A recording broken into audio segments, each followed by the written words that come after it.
I am Ray, and if you already know all the teachings, then why do you still feel stuck sometimes? Answer me this. You see, you've heard it all before, but you're not yet living it. And here's why. You see, all the spiritual ideas, they're nice, but do they actually change your life? Because ideas don't really matter unless they actually help you. And what we do sometimes is that we eat so much spiritual fast food, just not ever actually digesting anything. And so we got a fast food, so it's just we got the spiritual ideas, that's good. But we're not getting any of the nutrients because we're not digesting the ideas. Especially in the age of social media. Just swipe.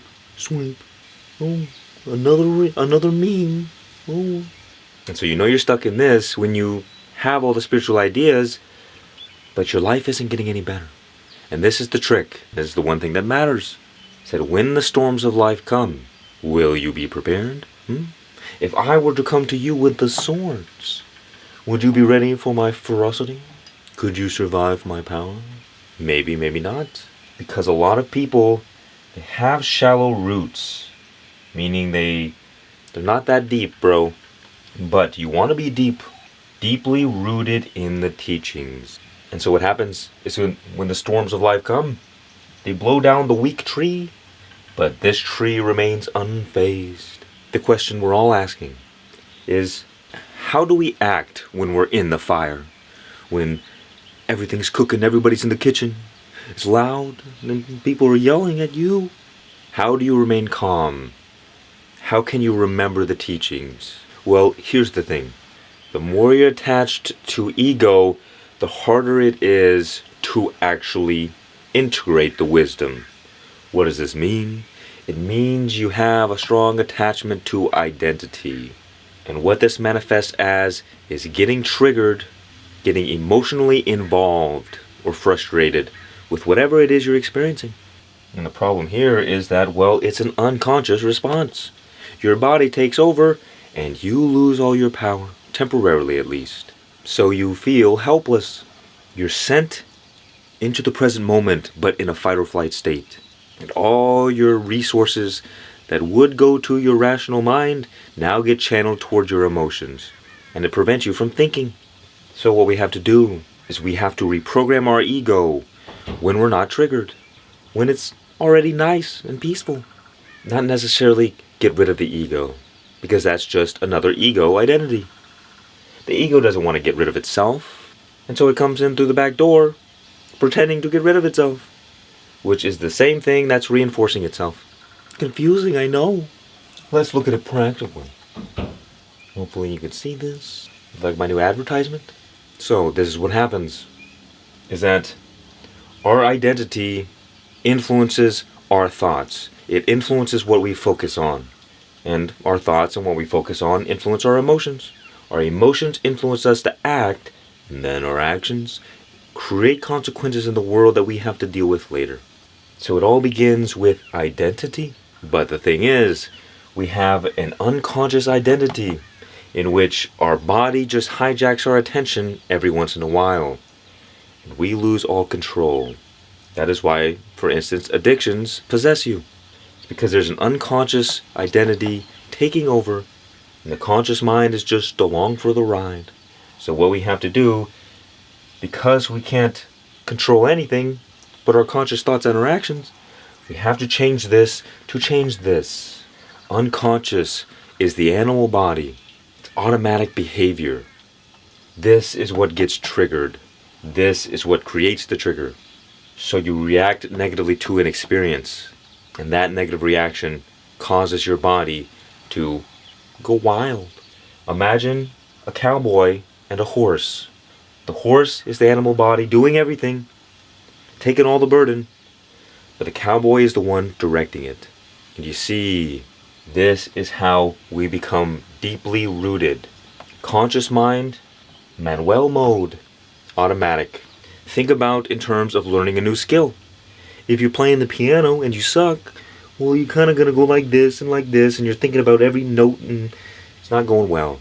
You're just slow, because you're in Manuel mode. But if you want to be in auto mode, You practice and you practice and you practice until it becomes second nature.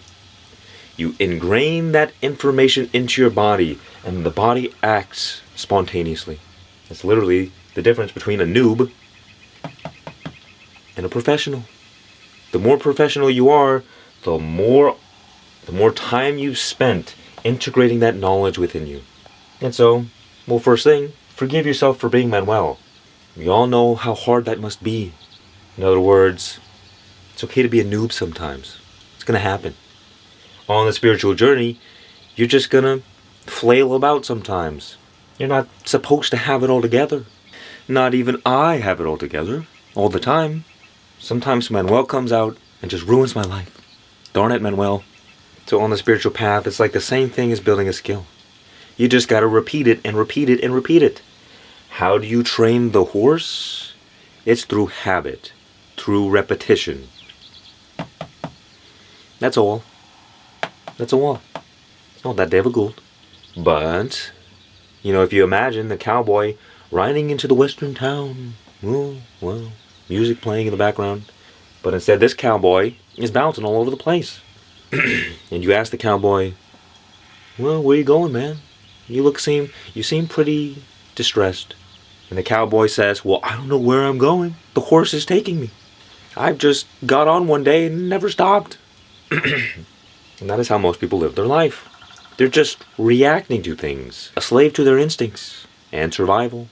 But the moment you learn how to balance these two great forces, you become unstoppable. Because you realize that your unconscious is doing all the work. But we put all the burdens upon the conscious mind, which is a limited state of consciousness. Think about the human mind.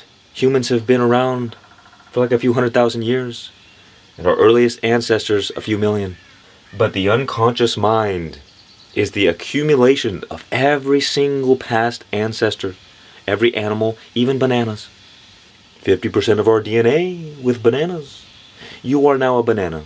Half, at least. Congratulations. You have made it to the final level of spirituality. Banananess. You will spend out the rest of your eternity as a banana. The point is that since there's been life on planet Earth, more and more intelligent layers have been added on to every new species. We all have a fish brain, reptilian brain, mammalian brain, bug brain. And by brain, I mean underlying systems. If you imagine like a robot, there's these different programmings. And this is really new, and this is really old. Literally the structures in your brain, the more primal parts, they're bigger, they're stronger. And the parts of our brain that are human are more tiny. And so you see what happens is that when we're caught up in this kind of spiritual ego, or whatever ego, we're not actually trying to seek the truth. Think for a moment. If you're walking past a group of people and they're all wearing the same shirt and it's your favorite band. You love that band. And they all kind of look like you. They're wearing the same haircuts. They're strange individuals. And what is the natural tendency? Your attention is hyper-focused on them because there's interest. And there's interest because there's identity. So you naturally focus on whatever is aligned with your identity, conscious or unconscious. Same thing with the unconscious. For instance, we've been evolving the sexual instinct since time began. So naturally, for men, for instance, they see a beautiful lady. They can't help themselves. Wow. Nice. That's what I'm talking about. Because they're unconscious, their body hijacks their attention and causes them to focus on that. And this is what we want to do with the spiritual teachings. We want to reprogram our conscious identity, our ego, to say, well, I'm not as concerned with looking like a spiritual person. I don't need people to think that I'm spiritual, but I actually just want to seek the truth. Because what happens is that you gain this spiritual knowledge, and then you have to go deal with normal people. Not good. And you bring the spiritual knowledge to the conversation and say, well, it's actually like this, and you're not right, and stop being so unconscious. Don't be stupid. But what happens? You're coming from ego. You're saying, I am more awakened than you, And so I know what is right and you do not. So let me try to convince you about what is right. And all that does is create arguments with people, and nobody's going to listen to you anyway. That is why I say, don't help people on the spiritual path. You don't need to. It is a distraction. Because if you seek the truth, you want to find clarity within yourself, find inner harmony, find inner peace, find joy, whatever it is, get yourself right. And the moment you start diving deeper into harmony, you naturally become a harmonious force for the world. You don't have to try to do anything. You don't have to try to help people. Helping is the default state. But if you try to help somebody, it's coming from ego. And there's this underlying energetic mismatch between what you're saying and the intentions from which you're coming from. On the surface, you have good intentions. You're trying to help. But what happens is that by trying to help, you put yourself on a pedestal. You say, I know better than you. And you project onto this other person that they are in need of help. A subtle victim projection. You're a victim, and so you need my help. So here I am to help you. But in trying to help, the first thing you do is lower the other person. That's not helping. That is why it is said, the road to hell is paved with good intentions. And this is why oftentimes we feel stuck. Because we have all the spiritual teachings. We know it all. And so we think that's going to save us in the real world, so to speak. But it doesn't. Because the fundamental intention from where we're coming from is not correct. As it is said, you shall know a tree by its fruit. So, if your fruits are not tasty, if you're pulpy and not juicy, what this means is that you have to go back to the drawing board a bit. This is what gets a lot of people. It does. I think it got me a few times. Is that you think you're doing the right thing on paper, but in real life, it's a different story. So, you know when you're doing the right things, when reality reflects that. Life will tell you when you're on track, and life will tell you when you're full of yourself. Because life is a perfect mirror reflection of us. It's also just a little bit delayed. So when we make inner changes, it takes a few days at least for reality to begin reflecting those changes. But if currently in your life, your reality is not reflecting back to you what you want, then more information is not the solution. Or let's say you're confused about why life isn't reflecting back to you because you know all the spiritual stuff. And in order for you to really change your reality, you have to program your unconscious mind. But you can only do that through the conscious. And you don't have to spend years struggling to do this. You can do it in an instant. You have no idea. You could change your life in like a month. It's actually kind of cruel. Because people spend their whole lives stuck. When all it takes, I swear, you give me the opportunity. You can change anybody's life. Because once you know how things work, it's not that complicated. So if this is you, you know all the spiritual stuff, but your life isn't going the way you want it to, it's because that information is not yet ingrained in who you are. You haven't yet programmed your unconscious.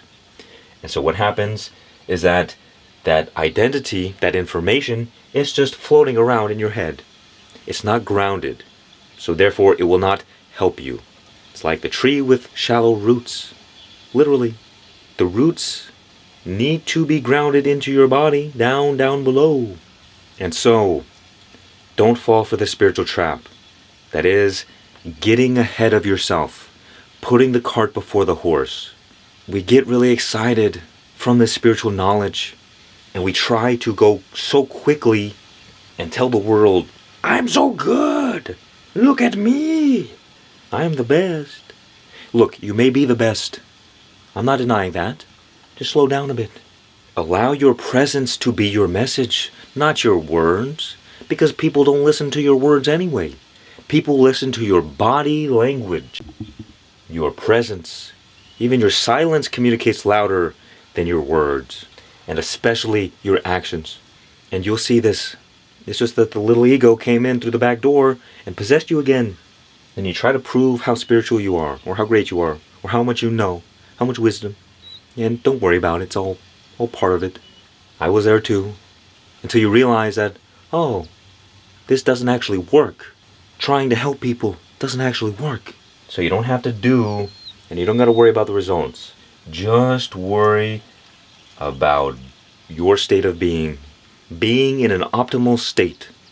Positive mindset. Positive attitude. You feel good. You go to the gym. Feel good. You eat good. Everything's good. And everything else will take care of itself. And how beautiful is this? That you don't have to worry about doing things. You don't have to worry about achieving. This is just all fun. All your job is, as the conscious mind, is to manage your energy. Manage your state of being. And that is how you integrate wisdom into you, your body. And you see, trying and doing gets you pulled into the world, and it keeps you distracted. So what happens is that if you're not ready to handle the heat, when the difficult situations come, you'll just get triggered and pulled all over the place. And then you have the opportunity to reflect after that. You can say, oh, I see. I wasn't 100% grounded in my understanding yet. And if you can reflect, next time you won't get triggered as much. And then the next time after that, you might not get triggered at all. The key is to kind of begin viewing yourself from a third-person perspective. You watch yourself, you watch your thoughts, you reflect on what happens, and you can see, oh, this triggered me. I wonder why that is. I lost my cool there for a bit. That's rare. And when you come from this reflective state, you begin naturally integrating the wisdom into you. Because you're no longer distracted by the world, you're focused on you. Once you realize that you will always be the bottleneck to your experience, you realize that this is the only thing that matters. And we get so focused on the other, and that is ego. We want others to see how great we are. Or what happens is that we want something, we want our dream life, and so we do things to get it. The latest manifestation technique, perhaps. Or you want to improve your life, so you start going to the gym or eating healthy. Of course, all good things, but if you can switch your mindset, don't go to the gym to be healthy. Go to the gym to feel better. Don't eat to be healthy. Eat to feel better. Don't manifest to get your dream life. Manifest to become the dream version of you. That of which the dream life is natural and automatic. But in order to do this, we have to get the message into the unconscious. And the moment that happens, everything else changes. Your reality will begin mirroring back to you the changes. A lot of the times in the spiritual community, especially for someone like myself, I love the philosophy. We love the intellectual ideas. We love spiritual thoughts. And we get attached to them. Addicted to spiritual fast food. Ooh, I like this idea. I like this one. I like this one. And all of this wisdom just stays as knowledge in our mind. Ungrounded. But in order to ground it, must become feeling. Transmute thought energy into feeling energy. Because the body speaks the language of feelings. So the more we can speak the language, the easier it becomes to reprogram our unconscious mind. To solidify that information into our bodies.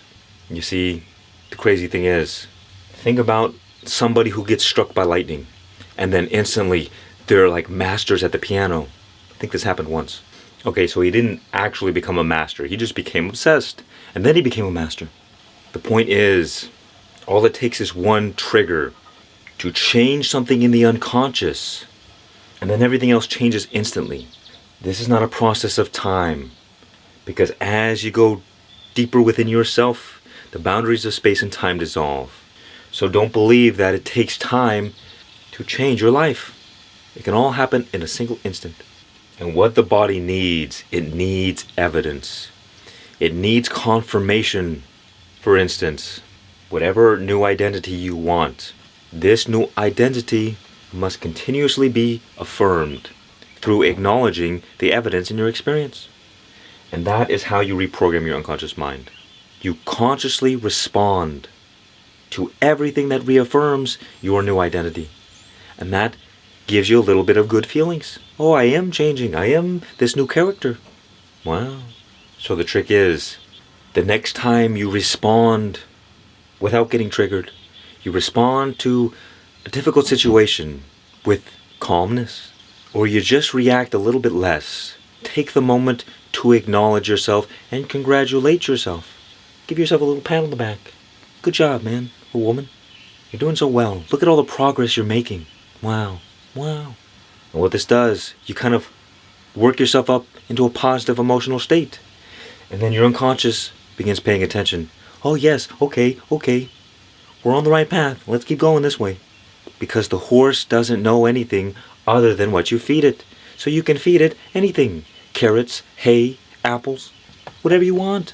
This is why it serves no purpose to entertain negativity at all. No worries, no fears, no doubts or shame, because every time you react negatively, you're telling your body, you're telling that horse, pay attention, there's danger, be aware. And you reprogram a negative identity upon yourself, which then hijacks your attention to focus on negativity, which creates a worse life for you. And so, moving forward, acknowledge your wins and learn from your losses, but make a point to reflect and see how far you've come. Because oftentimes we just go along our journey and we still kind of place these burdens on ourselves. Oh, well, I should be further along than I am. But then once you reflect and see, oh wow, I've actually come really far, then you can kind of, a bit of relief. You're not supposed to have it all together. And when you can kind of acknowledge your wins, you make so much more progress. But when you focus on all the ways you're not being good, whatever that means for you, well then you just keep yourself stuck in not goodness. My goodness. So whenever you find yourself in the fire of your daily life, your struggles, create a bit of detachment and reflect. And this space will prevent you from reacting so much. And then as you reflect, you become more conscious to respond. You look and say, this is where I did something right. Good job. You start feeling better about it, and then you naturally just become that individual. The spiritual teachings become ingrained into your body because you begin seeing where they're applicable in your daily life. Applicable. So it's all about the application. Take that wisdom and just carry it with you in your daily life and remember it and acknowledge it. But in order to do that, we have to kind of take a step back, be more reflective, reprogram our conscious mind to seek the truth and not seek this kind of spiritual identity.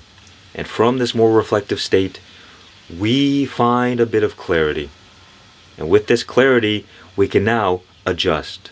Oh, this is where I was going wrong. Let's change it. Let's do better next time. And with that increased awareness, you automatically start becoming more wise. Because awareness is consciousness, and unconsciousness is ignorance. And the only reason we react is because we react unconsciously. Or should I say, we get triggered because we're unconscious. So the more aware you become, the more consciousness you develop, you'll stop getting triggered so easily. And from this point on your journey, it's just an unfolding of the process. You're learning, you're growing, and there's nothing wrong. There's nothing bad. But the problems and the struggles and the getting triggered, this is the next step towards your spiritual evolution. Because these things reveal where you are still attached. And once you recognize the problem, now you can change it. I am Ray. Visit my Google store. And if you still feel stuck on your journey, my friend, you can talk to me and I'll get you the clarity you need to save you years from mindless wandering. Not good. And if you'd like to connect to others in our wonderful community, join us. It's free. Much peace and many blessings. And remember, just me.